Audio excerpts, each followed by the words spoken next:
Salve, salve, amigos e amigas, sejam bem-vindos a mais um Mac Podcast, mais um programa totalmente excelente e hoje mais do que nunca num clima diferente. Questões que envolvem história, questões que envolvem revelações, questões que envolvem mística. Eu vou me aproveitar aqui um pouco do Rodrigo Rocha, que esteve aqui há poucos dias gravando podcast, que você deve ter acompanhado, senão eu vou colocar aqui na descrição, porque foi incrível. Rodrigo Rocha é um cara que tem mega experiente na área de captação de recursos, ele deu uma aula aqui fantástica que vale a pena você conferir, mas hoje o assunto é outro. Hoje a gente vai falar de maçonaria. Rodrigo, seja bem-vindo ao Mac Podcast. Obrigado. Tá preparado para revelar mistérios e segredos? Vamos lá, vamos revelar quase tudo. Quase tudo. Então, antes das revelações, vamos falar um pouquinho da história da maçonaria. O que acontece? O podcaster, né, o cara que apresenta, ele tem, no fundo, uma vontade de mostrar um certo conhecimento, né? Ele também não quer ficar por baixo, embora, no meu caso aqui, seja leigo. Mas eu já fiquei sabendo, né? Eu já tive informação que a maçonaria é uma, digamos assim, é um grupo, né, que existe desde os primórdios, que envolve até as primeiras civilizações, captação de recursos, construções tipo Egito Antigo e outras civilizações que precisavam de gente focado em conhecimento, não só conhecimento arquitetônico, mas também conhecimento de guerra, conhecimento militar, conhecimento que envolve o comportamento. E eu quero saber de você a origem da maçonaria. Ah, legal, muito bom.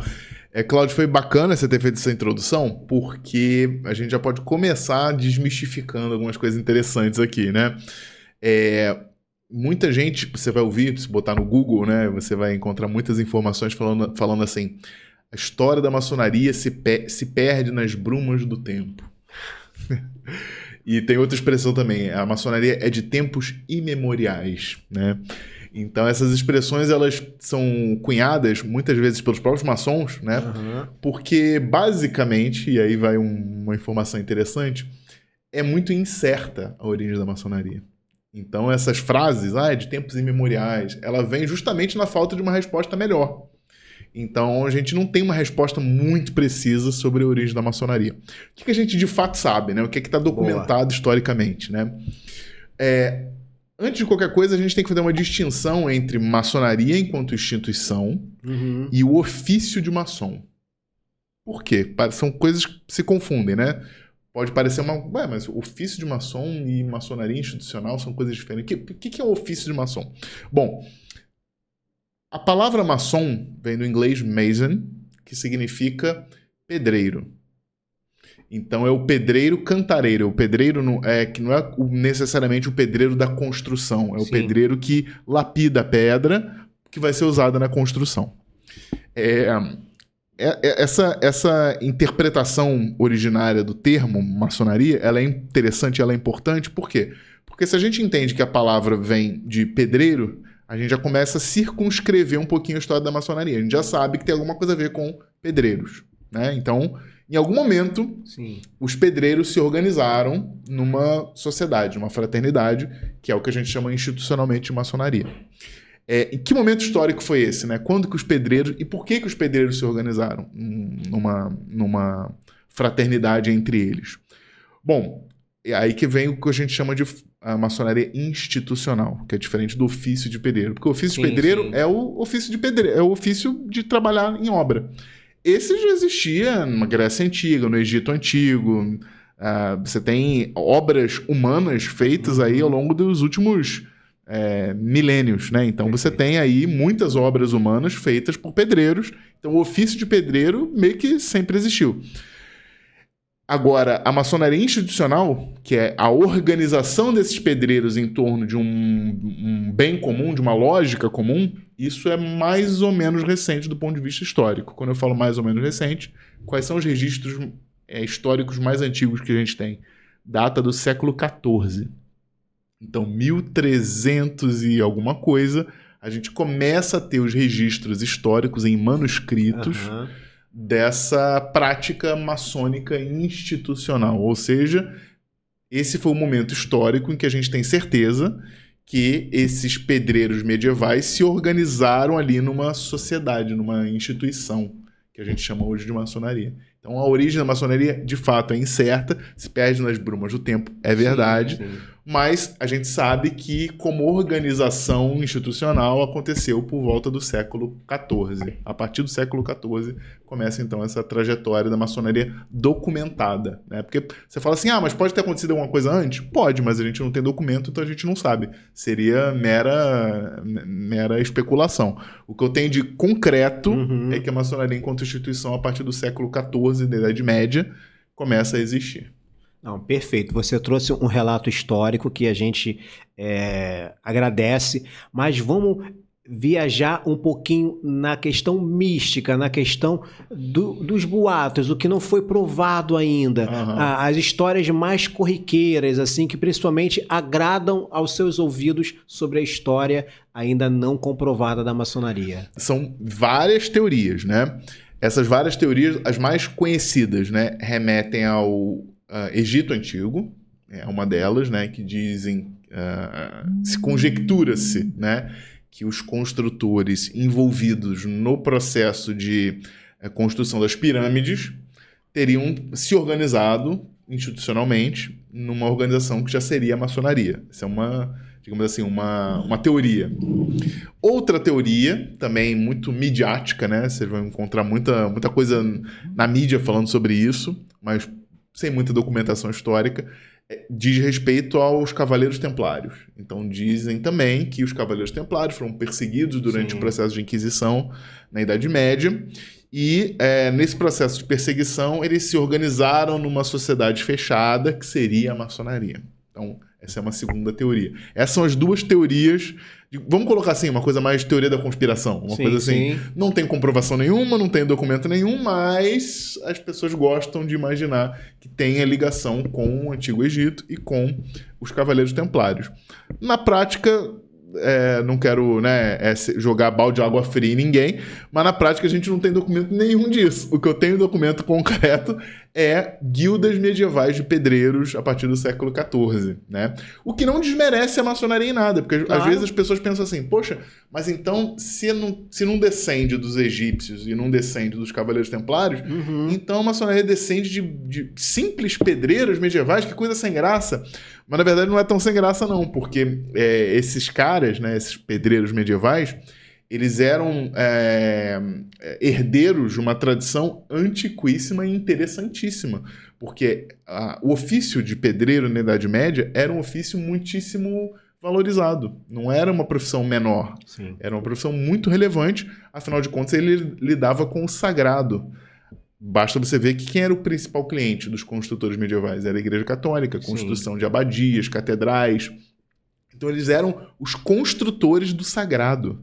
Então isso trazia um arcabouço filosófico, místico, iniciático muito interessante, né? Que trazia um viés de compreensão daquela profissão como uma profissão valorizada. Então o pedreiro medieval não era um cara relegado, não era uma profissão marginal. Pelo contrário, era uma profissão extremamente valorizada e extremamente importante. Você tinha lá os nobres, o clero, e os pedreiros estavam ali muito bem ranqueados, né, nesse extrato medieval. Eles eram profissionais que gozavam de alguns privilégios, inclusive, que as outras pessoas não gozavam. Um deles era o direito de se locomover livremente entre os feudos. Na Idade Média, se você nascesse num determinado feudo, num determinado reino, você não tinha mobilidade geográfica. Então, nasceu ali, você ia passar sua vida ali servindo aquele senhor feudal ou aquele rei até a sua morte. Que, inclusive, na Idade Média era bastante precoce, né? Com 30 anos você já estava ali, já era um idoso. Então, os pedreiros eram uma das pouquíssimas classes, junto com o clero, que tinha mobilidade geográfica. Então o cara podia sair da Inglaterra e ir para a Alemanha, sair da Alemanha e ir para a Espanha, sair da Espanha e ir para a Itália. Lembrando que esses países todos não existiam ainda, né? Eram reinos, né? Eram reinos, eram localidades com outros nomes. Com outros nomes, mas havia mobilidade geográfica para o pedreiro. Por quê? Porque ele era o cara que tocava as obras. Então você está construindo lá o castelo de Edimburgo, na Escócia. Lá vai uma equipe de construtores montar aquilo ali. Agora a gente está construindo uma catedral na Itália. Lá vai aquela galera para a Itália construir a catedral. E as obras demoravam gerações. Você imagina o seguinte, a construção de um grande castelo durava 300, 400 anos. Se você imaginar que o tempo médio de vida era 30 anos, olha quantas gerações de pedreiros passavam na mesma obra.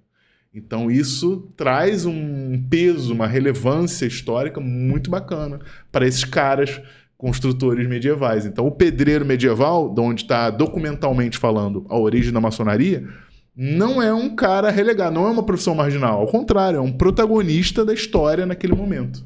Nossa, e tem muito mais aspectos para se levar em conta, para se discutir, para se especular, mas só essa partezinha já é fantástica, né? Que eu fico imaginando aqui a ideia de escola, de universidade que surgiram dentro da filosofia, Sócrates, Platão, enfim. Eu fico imaginando como esse conhecimento, né, começou a ser repassado, que ordem de conhecimento foi repassado, porque a gente vê até hoje relíquias, né, tipo Coliseu Romano, geralmente Grécia, Roma, ou as próprias pirâmides do Egito, enfim, a gente vê obras chamadas de faraônicas, mas são arquitetônicas avançadíssimas para sua época, até hoje admiradas, algumas com difíceis até compreensão para a época, né? E então, como é que esse conhecimento passava de forma organizada? Ótima pergunta. Essa pergunta é a pergunta-chave, na verdade. Você foi uma pergunta muito chave. Porque é aí que está, talvez, o grande barato da maçonaria. A maçonaria é exatamente uma tentativa de resposta desses camaradas para esse problema. Porque como que a gente vai passar de geração após geração esse conhecimento acumulado se a gente não tiver minimamente uma instituição acima de nós, ou seja, que a gente nasça, morra, mas que ela perpetue aquele conhecimento? Como que a gente vai, de alguma maneira, garantir que esse capital humano, né, de conhecimento acumulado não se perca? Então a maçonaria, em grande parte, é uma resposta também para essa demanda. Para a demanda dos caras que percebem que é necessário perpetuar aquele conhecimento através de um repositório desse conhecimento. Então a maçonaria também tem esse viés de ser um repositório do conhecimento acumulado das artes arquitetônicas de construção. Então ela faz esse papel, né? Claro, ela não é apenas isso, mas esse é um dos papéis que a maçonaria desempenha historicamente, é o papel de ser uma espécie de guardiã desse conhecimento acumulado na história da humanidade. Então ela vai trazendo, vai perpetuando geração após geração através dos procedimentos maçônicos, né? Então, através do conhecimento acumulado, através de elementos lendários. A maçonaria trabalha muito com elementos lendários, né? Você tem que lembrar que a gente está falando, como eu falei, de um homem medieval. Esse homem medieval, como é que era a mentalidade de um homem medieval? Era profundamente religioso, ele era, a vida dele girava muito em torno ali do viés católico. Então você tinha uma vida que era inteiramente direcionada e baseada e pautada nessa questão da religiosidade. Então esses caras, eles vão construir esse conhecimento, vão acumular esse conhecimento, porém, outra característica do homem medieval, né, é que era um período da história em que a gente sabe que o analfabetismo, ou seja, o iletramento, era a regra. Então, como é que você... Olha o desafio. Como é que você transmite um determinado conhecimento, geração após geração, se você não sabe ler e não sabe escrever?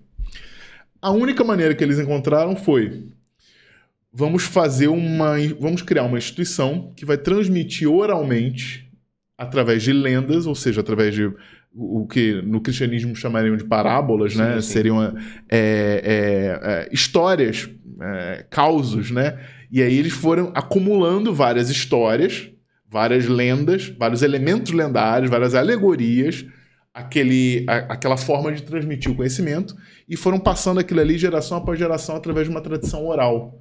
Então, basicamente, é acúmulo de conhecimento por meios lendários, geração após geração, por meio oral. Essa é uma perfeita definição do que seria a maçonaria.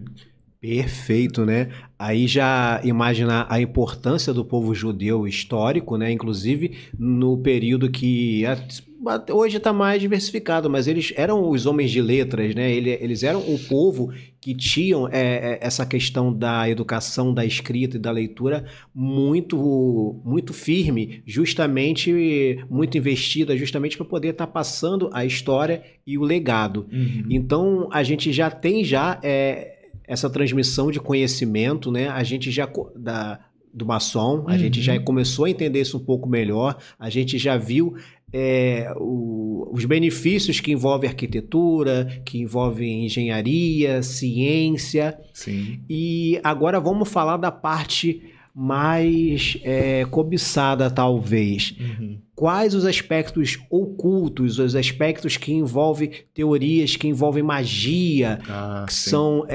delegadas ao povo maçom, e quais são os mitos mais conhecidos, assim, que a gente costuma bater com facilidade, muito colocado em filmes, em livros? Legal, ótima pergunta. Quando a gente fala de maçonaria, muita gente associa realmente esse viés mais místico, esotérico, né, etc. E, de fato, a maçonaria tem, sim, uma presença nesse campo, né? Só que antes da gente falar da presença da maçonaria nesse campo mais místico e esotérico, a gente tem que entender da onde isso surge, né, e como que isso começa. Porque, vamos lá, vamos pensar aqui. Se eu estou explicando para vocês que a maçonaria vem de uma organização institucional, de um conhecimento de pedreiros medievais que eram profundamente católicos, como é que em dado momento isso se torna uma organização mística, ocultista, né? Em que momento aí o negócio vira, né? Em que momento a maçonaria se transmuta nessa segunda coisa? Bom, para a gente entender essa pergunta, é interessante a gente entender o aspecto geográfico da coisa. A maçonaria, toda essa história que eu contei aqui para vocês, do pedreiro medieval, acontece circunscrito a um local do mundo, que são as Ilhas Britânicas. Então, tudo isso que eu contei, dos pedreiros medievais se organizando, tudo isso acontece no ambiente das Ilhas Britânicas. Uhum. No continente europeu, França, Península Ibérica, que depois viria a ser a Alemanha, né, essa região toda da Europa, que é a parte continental da Europa, não acontece esse desenvolvimento da maçonaria institucional. A maçonaria continua sendo apenas um ofício avulso, digamos assim, do pedreiro que vai lá, constrói e vai embora. Então essa ideia da maçonaria como organização, né, surge realmente nas Ilhas Britânicas. Quando essa maçonaria das Ilhas Britânicas já institucional começa a se expandir para o mundo, e aí a gente está falando já de tempos bem posteriores, né? A gente está falando aqui de século XVII e XVIII já. Sim. Começa ela a se expandir, começa a sair das Ilhas Britânicas e começa a vir para outros países. Então começa a ir para a França, para a Espanha, para Portugal, etc. E nesse processo, o que está acontecendo na Europa nesse processo, né? O que está acontecendo no século XVIII na Europa? Revolução Francesa, a queda do feudalismo, a substituição da lógica feudal, da lógica medieval, então você já tem um declínio da Igreja Católica. Então, quando a maçonaria chega nessa Europa continental, a Igreja Católica já está perdendo prestígio, os reis já estão perdendo o pescoço. Então, olha o que está acontecendo na Europa, né? E já estão surgindo, você imagina, se a Igreja Católica perde o poder, alguma coisa tem que entrar para substituí-la, né? E várias vertentes místicas começam a surgir, então, na Europa, para ocupar esse vácuo deixado pela Igreja Católica que perdia poder. Então, quais são esses movimentos místicos que começam a surgir? Ocultismo, rosacrucianismo. Sim. Então começa a surgir várias frentes místicas e ocultistas na Europa ali no século XVIII, 1700 e alguma coisa, e no século XIX também. E começa, então, a fervilhar na Europa essas novas tradições místicas. E é exatamente nesse momento que a maçonaria institucional chega nesses países. Bom, quando a maçonaria institucional, que vem das Ilhas Britânicas, chega nesses países, ela é automaticamente capturada por essas vertentes místicas, ocultistas. Então, o rosacrucianismo, o ocultismo, todas as frentes que estão se desenvolvendo nessa Europa moderna já, né? Aí a gente já está falando, não estamos falando de Idade Média, estamos falando já de Idade Moderna. Essa efervescência mística filosófica da Europa no século das Luzes, né, após ali a Revolução Francesa, você começa a ter, então, essa maçonaria medieval sendo capturada por essas percepções místicas, esotéricas e ocultistas. E aí, então, a maçonaria começa a virar essa outra coisa. Agora, por que eu estou fazendo essa distinção geográfica? Porque isso vai acontecer apenas no continente europeu, apenas ali na França, na Alemanha, na Península Ibérica. Nas Ilhas Britânicas, não. Nas Ilhas Britânicas, a maçonaria continua, digamos assim, entre muitas aspas, por favor, um pouco mais originária, um pouco mais primitiva, no sentido de que ela não se mistura, a maçonaria das Ilhas Britânicas, que é a mais antiga, né, a originária, ela não se mistura muito com esse viés ocultista místico. Então ela continua seguindo a sua linha tradicional desde a sua origem até o dia de hoje. E isso, inclusive, se estende até o dia de hoje. Então, até o dia de hoje, quando a gente fala de maçonaria, é importante a gente não falar como se fosse um bloco monolítico. Na verdade, não é maçonaria, existem maçonarias no plural. Você tem a maçonaria de origem das Ilhas Britânicas, que é essa mais raiz, digamos assim, que é aquela maçonaria legitimamente... que dá continuidade legítima a essa tradição dos pedreiros medievais. E você tem essa maçonaria continental, digamos assim, principalmente francesa, que vai trazer esse viés místico esotérico. E aí, quando isso vem para o Brasil, a maçonaria que vem para o Brasil é exatamente essa francesa, do místico esotérico. Então, no final das contas, o que significa isso na prática? Vou falando de Brasil agora. Sim. A maçonaria brasileira vai ser muito carregada dessas tradições místico-esotéricas, que vem, por sua vez, da maçonaria francesa, que surgiu justamente porque a maçonaria original chega na Europa no meio desse furdunço de novidades, digamos assim, do ponto de vista místico-esotérico. Então a maçonaria brasileira vai trazer essa tradição místico-esotérica da maçonaria francesa do século XVIII. Olha que loucura. Você não imaginava nada disso. Não, sensacional. Porque eu gosto muito de história também, né? E a questão que envolve o poder, né? A ação principal sobre os fatos, né? Quem escreve a história, né? A gente falou aqui do poder da Igreja Católica, assim como houve Império Romano. A gente colocou os Templários em determinado momento. Sim. E assim a gente vê as lojas maçom, né? A maçonaria dividida pelo mundo com frentes e influências diferentes, mas o que todas elas têm em comum? Ótima pergunta. Eu falei de maçonarias no plural, né? Sim. E aí cria-se a ideia, então, de que a maçonaria seria algo muito descentralizado. Mas, de fato, existem algumas coisas que são universais, né? Então, algumas coisas que a gente tem como base e que é inerente a toda e qualquer loja maçônica no mundo. Antes de qualquer coisa, a gente dá o nome a isso de landmark.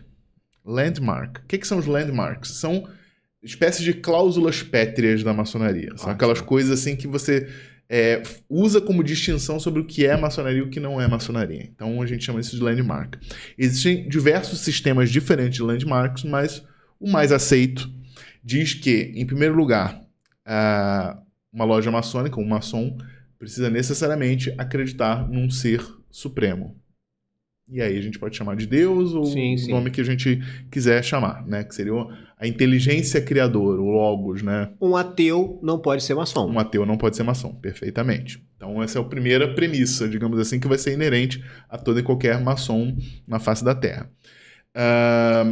Segundo ponto, que é decorrente desse primeiro, né? Toda sessão maçônica deve ser aberta sobre o volume da lei sagrada, ou seja, as Sagradas Escrituras estão presentes dentro da loja maçônica e fazem parte, importante inclusive, né, de toda a liturgia e de toda a tradição. Se por acaso uma loja maçônica não tem o volume da lei sagrada aberto, ela se torna também uma loja irregular. Sim. Então ela fere um landmark maçônico que é a necessária presença do volume da lei sagrada dentro da loja. Outro ponto interessante. Um polêmico, vamos citar um polêmico. Um maçom deve ser do sexo masculino. Você não tem mulheres na maçonaria, né? Isso gera uma grande discussão até os dias de hoje, enfim. Um assunto que vai abrindo outros assuntos, mas é um exemplo de landmark também. Outra característica inerente de uma loja maçônica regular, né? Então, necessariamente, todos os presentes são homens. E assim vai, a gente pode citar diversos landmarks. Esses são, assim, os mais conhecidos, né? Sim. Então, a necessidade de crença num Deus, num ente superior, a presença do volume da lei sagrada e ser necessariamente do sexo masculino. Sim. São 3 prerrogativas de regularidade maçônica. Então, vem cá, até a nível de esclarecimento. Quando você cita a lei sagrada, não é a Bíblia Católica. Pode ser a Bíblia Católica se a maior parte dos irmãos daquela loja for da religião católica. Ah, sim. Aí vai muito digamos assim, da lógica, né, e do sentimento dos irmãos daquela loja. Se você está falando de uma loja, por exemplo, onde os irmãos são judeus, você vai usar uma Torá. Correto. Se você está falando de uma loja onde os irmãos, em sua maioria, são muçulmanos, você vai usar lá um Alcorão. Aí a questão vai muito de acordo com a cultura local, porque a maçonaria está presente no mundo inteiro, né? Então, de acordo com os países onde ela está, vai ter maiorias religiosas de uma ou de outra religião. Então, da mesma forma que também existem a Bíblia católica e a Bíblia protestante. Sim. Na Inglaterra, majoritariamente, eles usam a Bíblia anglicana, né? Então, que é a religião majoritária na Inglaterra. Então, vai se usar vai do bom senso isso, né? Perfeito. Vai do bom senso. Mas não há, de fato, uma regra dizendo tem que ser o volume da lei sagrada tal. Isso não existe. É de acordo com a maioria dos irmãos daquela loja. Legal, né? Essa visão de regra, essa visão de unidade é maravilhosa. E partindo dessas perguntas mais leigas, mais diretas, a maçonaria é uma religião? Boa pergunta. E por quê? Tá. A maçonaria não é religião e nem tem a intenção de ser, né? Bom, basicamente, uma religião ela tem que te oferecer algumas coisas. Uma delas, ela tem que te oferecer um plano de salvação. Isso é uma das características da religião, né? Te oferecer um plano de salvação, coisa que a maçonaria definitivamente não faz e nem tem a intenção de fazer, né? Então, só aí já cai um pouco por terra a ideia de que a maçonaria possa ser uma religião. Se você falar assim, mas a maçonaria se usa de elementos religiosos. Sim. É verdade. Mas isso vem pelo fato da origem que eu expliquei, né? Se ela começa com pedreiros medievais que vinham de um ambiente profundamente cristão lá na Idade Média, é óbvio e evidente que essas tradições vão ser mantidas até os dias de hoje. Então, sim, as Sagradas Escrituras são muito presentes na simbólica maçônica até os dias de hoje, né? E continuarão sendo, por conta desse elemento histórico. Perfeito. Mas não é uma religião, porque basicamente não oferece e nem tem a intenção de oferecer um plano de salvação. Pelo contrário, a maçonaria ela não só não oferece um plano de salvação, como ela ainda fala com todas as letras que você deve ser completamente livre para seguir o plano de salvação que fizer mais sentido para você. Então a maçonaria dá liberdade para as pessoas serem católicas, protestantes, espíritas, aí vai do juízo de cada um e as pessoas são completamente livres. O que não pode ser é um ateu. Perfeito. E agora, como a gente se torna um maçom? É hereditário? É uma coisa que se pega? É uma coisa que eu posso bater na porta? Eu queria assistir, queria saber como é que é. Ótima pergunta também. Muita gente acredita, né, que a maçonaria, por ser uma fraternidade muito discreta, as pessoas criam a teoria de que você só entra na maçonaria se você for um escolhido, alguma coisa assim. E, na verdade, não é bem assim, né? Quais são os requisitos para ser feito maçom? Bom, você tem que ter mais de 21 anos, você tem que ser uma pessoa livre, né? Evidentemente, você não pode nem ser uma pessoa escravizada, nem uma pessoa cumprindo pena, né? Nada disso, então tem que ser uma pessoa livre. E, basicamente, tem que manifestar o seu desejo de ingressar na maçonaria. Então, esses são os requisitos básicos, né?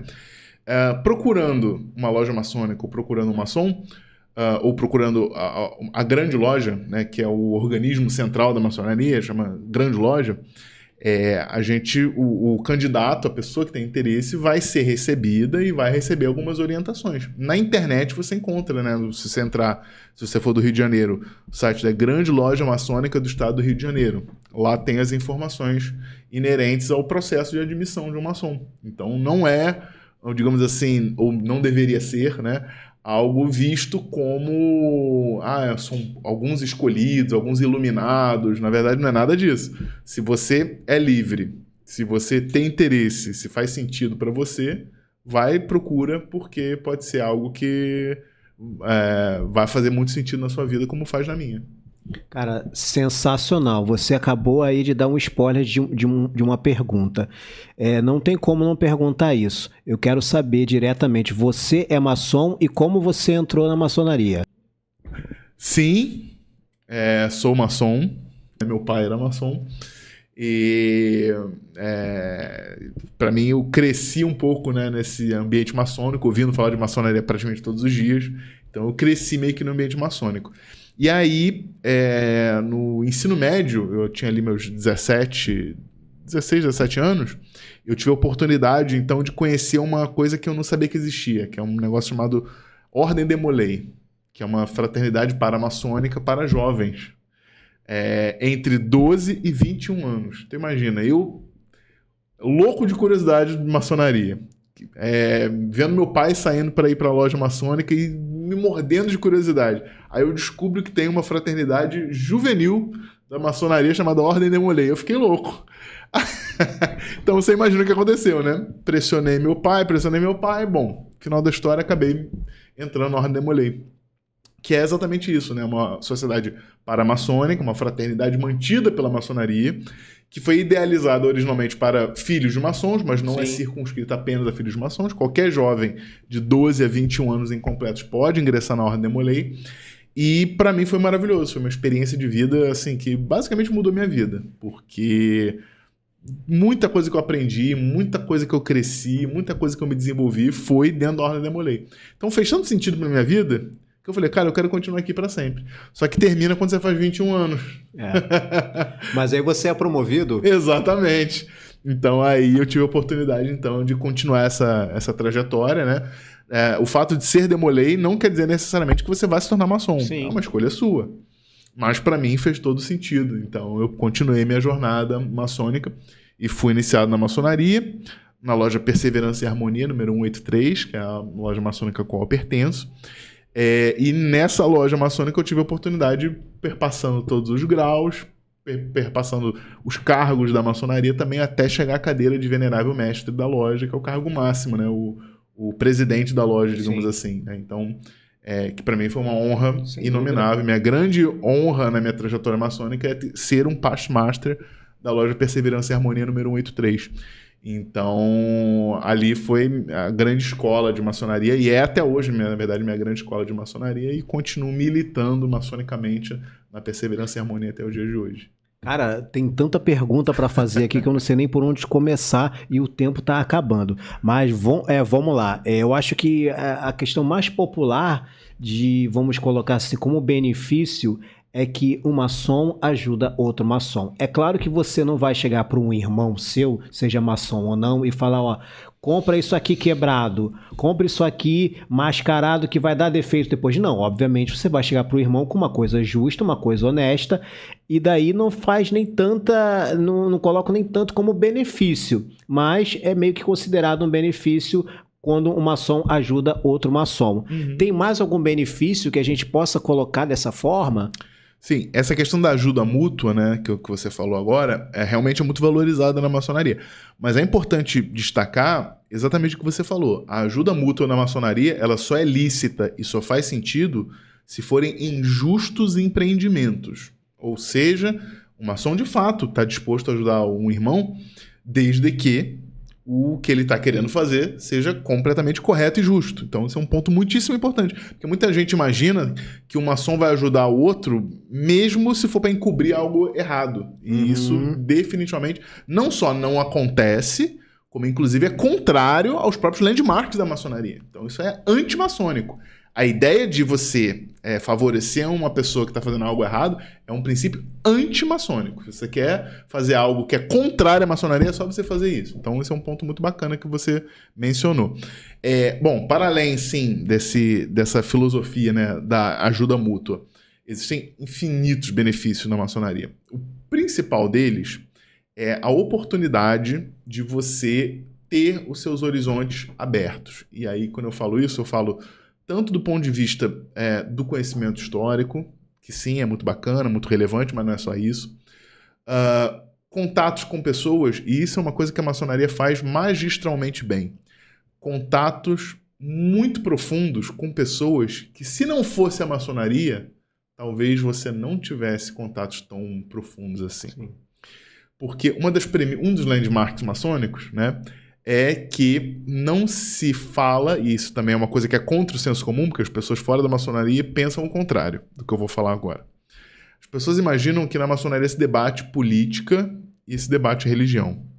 E é completamente o contrário. Na verdade, é um landmark maçônico que você não pode, nem indiretamente, nem subliminarmente, nem à distância, tratar de assuntos políticos e religiosos. Ou seja, a ideia de que os maçons se reúnem na loja para falar sobre o governo, sobre o presidente, sobre os ministros, sobre o Supremo Tribunal Federal, é completamente inverossímil. É pelo contrário. Isso seria algo antimaçônico. A maçonaria não fala, sob hipótese alguma, nem brincando, nem informalmente, na mesa de bar, nem informalmente, sobre política, nem sobre religião.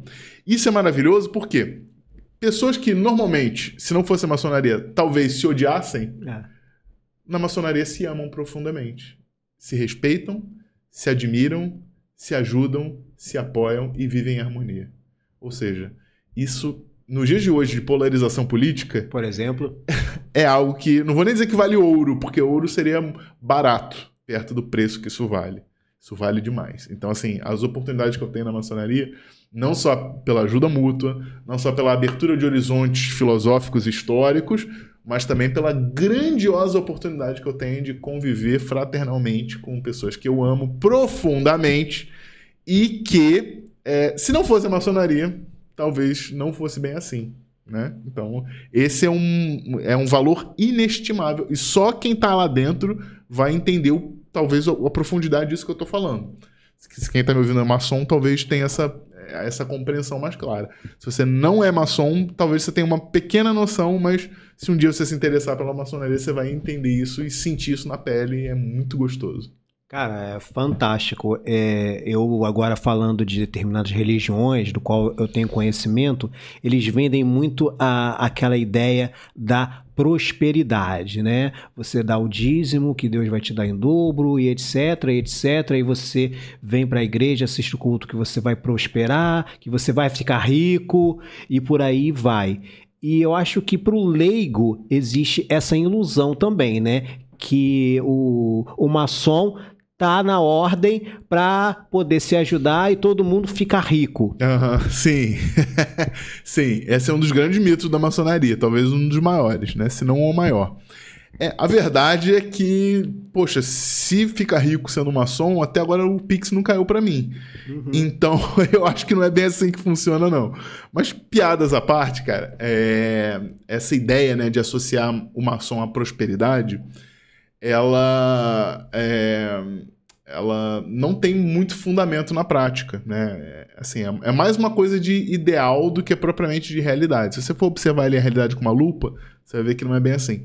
Existem pessoas de absolutamente todas as classes sociais na maçonaria. Então, a primeira coisa, a ideia de que somente mega empresário, somente, né, o patrão é maçom, não é verdade, né? Então, a maior parte dos maçons são CLT.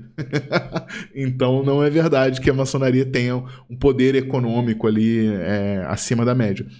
Tem sim maçons que são muito bem sucedidos profissionalmente, como tem, na verdade, qualquer coisa que você imaginar. Tem muitos, sei lá, flamenguistas que são bem-sucedidos, e tem flamenguistas que são mal-sucedidos, tem, sei lá, kardecistas que são bem-sucedidos, kardecistas que são mal-sucedidos, qualquer coisa que você imaginar, né? Tem mangueirenses que são bem-sucedidos e mangueirenses que são mal-sucedidos. É a mesma coisa a maçonaria. Então a maçonaria ela não é uma instituição diferente das outras instituições humanas, né? Ela tem os seus vieses humanos e as suas questões, que são questões individuais. Então tem pessoas de todas as frentes ali. Tem gente muito bem posicionada, tem gente que nem tanto assim, exatamente, né? Mas todos ali convivendo, isso é um ponto bacana. O cara pode ser literalmente o rei da Inglaterra. E literalmente, por que eu tô falando literalmente? Porque o grão-mestre da grande loja maçônica unida da Inglaterra, que é a grande loja mais antiga do mundo, é sempre um membro da realeza britânica, ou o rei da Inglaterra, ou um parente dele, né? Então, no caso atual é o Duque de Kent, que é tio do atual rei Charles da Inglaterra. Então, até ele, o Duque de Kent, né, o príncipe, tio do rei, ele na loja maçônica é tratado como irmão, como qualquer outro. Igualzinho o irmão que, sei lá, é entregador de leite e faz parte da mesma loja que ele. São tratados em pé de igualdade absoluta. Dentro da loja maçônica ele não é rei. Cara, incrível, até a nível de informação, muita coisa que eu não sabia, eu tô aprendendo aqui, então você, por favor, compartilhe esse conhecimento, porque é extremamente válido. Para fechar, cara, deixa eu fazer uma outra pergunta. Existe, digamos assim, atividades abertas que as pessoas podem ir lá para conhecer uma palestra, alguma coisa assim, na maçonaria? Como é que funciona? Sim, a maçonaria brasileira, em geral, ela tem essa abertura, né? Ela realiza, eventualmente, eventos abertos, então não é incomum.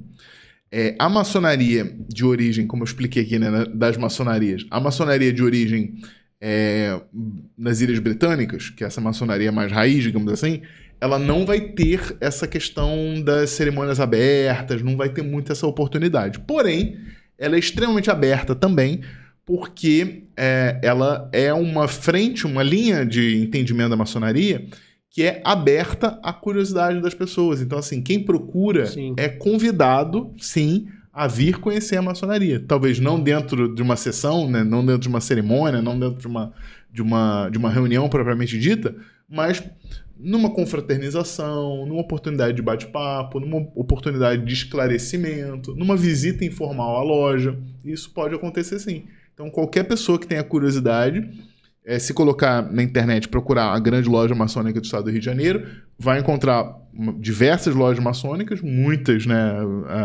São mais de 200 aqui no estado do Rio de Janeiro. E no Brasil a gente está falando de algumas milhares de lojas, né? Mas só no estado do Rio de Janeiro, sob a jurisdição da grande loja, são 230 lojas mais ou menos. Vai ter uma perto de casa. E aí pode sim procurar, e pode sim buscar os irmãos dessa loja, manifestar interesse, manifestar curiosidade, e vai ser sempre muito bem-vindo. As lojas de matriz originária, né, de tradição da maçonaria de origem das Ilhas Britânicas, como a minha loja, por exemplo, Perseverança e Harmonia, elas vão ter um atendimento diferenciado. Sim. Elas vão ter uma porta aberta para as pessoas que têm interesse em conhecer. Então, venham sempre. Agora, nossa, não para de fervilhar dúvidas, coisas que eu preciso perguntar aqui. Vamos lá, eu já tenho o que eu imagino que seja a resposta, mas eu preciso fazer a pergunta para que, de repente, a gente possa estar compartilhando essa informação aqui para o pessoal que está do outro lado que ainda não pensou nisso. Eu posso ser, por exemplo, eu posso ser budista, posso ser ou católico, ou evangélico, né, protestante, ou espírita, vamos botar kardecista, e também maçom? Pode, não tem nenhum problema. Na verdade, a única vedação é o ateu. Fora isso, qualquer religião é muito bem-vinda. Cara, sensacional. Tem muito mais perguntas aqui, mas eu tenho que encerrar devido à nossa métrica aqui, o nosso acordo com a produção, a qual eu agradeço bastante. Você que está acompanhando a gente aqui também, ó, gratidão total. Eu queria saber de você considerações finais, Rodrigo, porque cara, o papo é muito extenso, tem muito mais pergunta. Eu acho que a gente pode falar mais nesse assunto futuramente, se você tiver disponibilidade, porque eu tenho certeza que muita gente vai estar amando esse nosso bate-papo. Sim. Maçonaria, ela suscita muita curiosidade. Então, qualquer pessoa que tenha curiosidade, o que eu quero deixar de recado final é procurar sempre fontes seguras. Porque se você joga no Google, você vai achar um bando de besteira. 90% das coisas que você vai achar na internet são notícias e informações falsas sobre a maçonaria. Então, procure sempre informações legítimas, né? O órgão mais relevante, historicamente falando, da maçonaria no mundo é a Grande Loja Unida da Inglaterra. Então, se você tem curiosidade, sabe ler inglês, coloca na internet o site da United Grand Lodge of England, que é a Grande Loja Unida da Inglaterra. Lá você vai encontrar, basicamente, tudo que você precisa saber de mais relevante se você quer se tornar um maçom. Se você só tem curiosidade, também recomendo que veja o site da Grande Loja. Existem algumas séries, e aí eu vou recomendar uma aqui, inclusive fez parte do catálogo da Netflix, chamada Inside the Freemasons. Não conheço. Mas quem tiver interesse, pesquise. Hoje está fora do catálogo da Netflix, mas está em outros streamings aí. Inside the Freemasons. É uma série coproduzida pela Grande Loja da Inglaterra, onde vai aparecer, e aí é o grande barato, né? Vai ter cenas gravadas dentro da loja maçônica durante as sessões. Então é interessante. Curiosidade aí. Quem morre de curiosidade vai aplacar um pouco a sua curiosidade com essa série Inside the Freemasons. Por dentro. Eu não sei qual é o nome em português, Por Dentro da Maçonaria, alguma coisa assim. Mas pesquisem que vocês vão achar. Muito bacana. Cara, sensacional. Inclusive, eu vou pegar com você o link certinho, deixar na descrição para que o pessoal possa estar acessando de uma forma segura, de uma forma indicativa, de uma pessoa que sabe o que está falando. E por falar dessa pessoa que está falando aqui, quero agradecer a você, Rodrigo Rocha. Fantástico o nosso bate-papo. Pena que só foi um passo na direção do grande conhecimento, mas a gente alcança o grande conhecimento com passos, né? E eu considero um passo largo que eu adquiri hoje. Aposto que você também que está acompanhando aqui o Mac Podcast, que está acompanhando a TV Brasil, a TV Paixão Web, que é uma TV do Brasil na internet. Então, agradeço muito a você, Rodrigo. Forte abraço e muito obrigado. Até o próximo Mac Podcast. Muito obrigado, Cláudio.